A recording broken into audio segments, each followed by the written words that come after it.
খবরের শুরুতেই আজকের সংবাদ শিরোনাম। ভবানীপুরে ঘরোয়া বৈঠকে মাইক কেন? ক্ষুব্ধ মমতা, কড়া নিশানায় মোদী। রাজ্যে ভোটের দায়িত্বে এসে সার্ভিস রাইফেল তাক করে নিজের দিকে, রক্তাক্ত কেন্দ্রীয় বাহিনীর এক জওয়ান। 10 টাকা কখনো পকেটে থাকেও কত নাটক, ঝালমুড়ি তৈরি করেছেন নিরাপত্তা রক্ষীরাই, মোদীকে কটাক্ষ মমতার। ভোটের মুখে ফের হটস্পট নন্দীগ্রাম, মুখোমুখি তৃণমূল বিজেপির রক্তারক্তি কাণ্ড। মঙ্গলবারই উদ্বোধন করার কথা ছিল মোদী, রাজস্থানের সেই শোধনাগারে ভয়াবহ অগ্নিকাণ্ড। সোনা পাপ্পুর সঙ্গে ব্যাংকিং লেনদেন, রয়েছে 25টি ভুয়ো সংস্থা। বেহালার ব্যবসায়ীকে নিয়ে কি তথ্য পেলেন ইডি? ছেলে প্রচারে দলের ঝান্ডা তৈরিতে ব্যস্ত দিনমজুর বাবা। সঠিক ও দ্রুত খবর পেতে এই চ্যানেল সাবস্ক্রাইব করুন, আর ভিডিও ভালো লাগলে লাইক শেয়ার করতে ভুলবেন না। এবার বিস্তারিত খবর। ভোট প্রচারের শত ব্যস্ততার মাঝে নিজের কেন্দ্র ভবানীপুরে জনসংযোগে জোর দিলেন বিধায়ক মুখ্যমন্ত্রী মমতা বন্দ্যোপাধ্যায়। রবিবার 72 নম্বর ওয়ার্ডে লেডিস পার্ক বা উত্তম উদ্যানে বিভিন্ন সম্প্রদায়ের মানুষের সঙ্গে এক ঘরোয়া বৈঠকে মিলিত হন তিনি। তবে এই সভায় দিতে এসেছিলেন চূড়ান্ত মেজাজ হারান তৃণমূল নেত্রী। পার্কের বাইরে বড় বড় চোঙা ও মাইক লাগানো দেখে দৃশ্যতেই ক্ষোভ প্রকাশ করেন মমতা।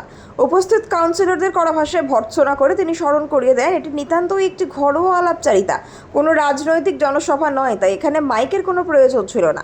এই বৈঠক যে কেবল সাধারণ মানুষের সঙ্গে একান্তে আলাপের জন্য, তা বোঝাতে তিনি কড়া নির্দেশ দেন, ভেতরের কোনো পুলিশ কর্মী বা দলের কর্মী থাকলে তাদেরও অবিলম্বে বেরিয়ে যেতে বলেন।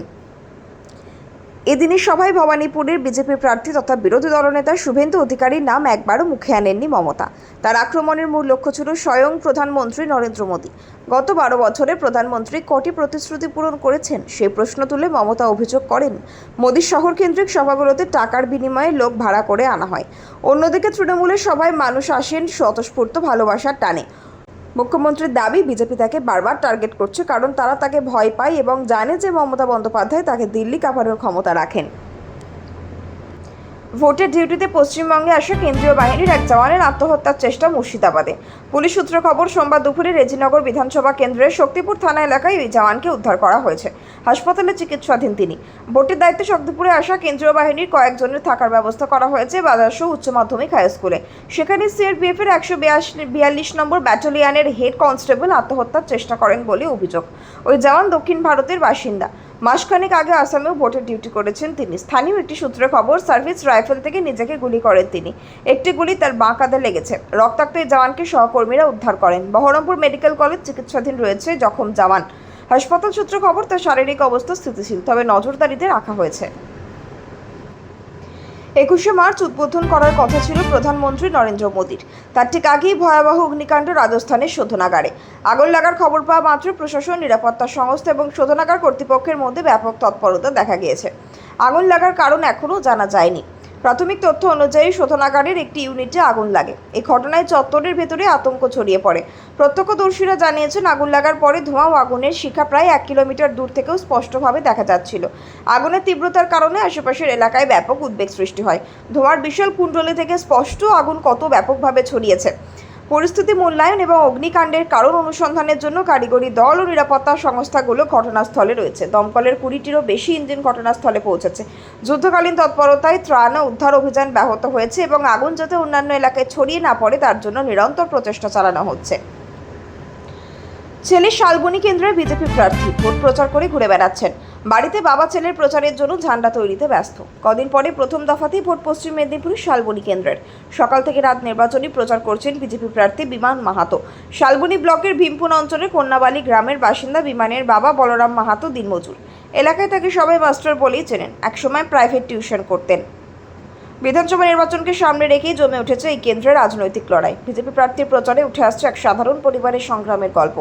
আর্থিক অভাবের কারণে নিজের পড়াশোনা বেশি দূর এগোয়নি বলরামের। উচ্চ মাধ্যমিকের পরে কলেজে ভর্তি হলেও মাঝপথেই দাড়ি টানতে হয়েছে। ছেলের ক্ষেত্রে সেই স্বপ্ন পূরণ করতে চেয়েছিলেন তিনি। বিমান স্নাতকোত্তর স্তরে সমাজবিদ্যা নিয়ে পড়াশোনার পাশাপাশি বিএড করেছেন। 2014 সালে প্রাথমিক টেট এবং 2016 সালে উচ্চ প্রাথমিক টেট পরীক্ষায় উত্তীর্ণ হয়ে ইন্টারভিউ পর্যন্ত যান, কিন্তু শেষ পর্যন্ত চাকরি পাননি। বিমানের কথায়, চাকরির নিয়োগ দুর্নীতির প্রমাণে বহু যোগ্য প্রার্থী বঞ্চিত হয়েছে। অর্থের অভাবে চাকরি না পাওয়া আমার মতো অনেক তরুণীর বাস্তব ছবি। এই অন্যায়ের প্রতিবাদ করতেই রাজনীতিতে এসেছি। কর্মী সমাজের আন্দোলনের সঙ্গে যুক্ত হয়ে সক্রিয় রাজনীতিতে প্রবেশ। 2018 সালে বিজেপির টিকিটে পঞ্চায়েত সদস্য হন এবং ভীমপুর গ্রাম পঞ্চায়েতের উপপ্রধানের দায়িত্ব সামলান। 2023 সালে জেলা পরিষদ নির্বাচনে প্রতিদ্বন্দ্বিতা করলেও জয় পাননি, তবে এবার বিধানসভা নির্বাচনে দলের প্রার্থী তিনি। বেহালা থেকে ধৃত ব্যবসায়ী জয় এস কামদারকে সোমবার ব্যাংকশাল কোর্টে হাজির করানো হয়। ব্যবসায়ীর বিরুদ্ধে কয়েক হাজার কোটি টাকার অবৈধ লেনদেনের অভিযোগ এনফোর্সমেন্ট ব্রাঞ্চের। কামদারের বিভিন্ন ব্যাংক অ্যাকাউন্ট খতিয়ে দেখেছেন ইডি আধিকারিকরা। সূত্রের খবর, তার সঙ্গে সম্পর্কযুক্ত 25টি ভুয়ো সংস্থার সন্ধান পেয়েছেন কেন্দ্রীয় তদন্তকারীরা। আগামী 28 এপ্রিল পর্যন্ত কামদারকে ইডি হেফাজতে রাখার নির্দেশ দিয়েছে আদালত। ইডি সূত্রে আরও জানা গিয়েছে, দক্ষিণ কলকাতার দুষ্কৃতী সোনা পাপ্পুর সঙ্গে কামদারের ব্যাংকিং লেনদেনের হদিশ মিলেছে। জয়ের সংস্থা থেকে সোনা পাপ্পুর স্ত্রীর নামে একটি আগ্নেয়াস্ত্র এবং গুলি কেনা হয়েছিল বলেও খবর। সোনা পাপ্পুর কোম্পানির সঙ্গে জয়ের মোট 1.5 কোটি টাকার লেনদেন হয়েছে। শেষে 4 মাসে জয়ের কোম্পানির অ্যাকাউন্টে মোট 500 কোটি টাকা জমা পড়েছে, যার উৎস কী সেটা জানার চেষ্টা করেছেন তদন্তকারী।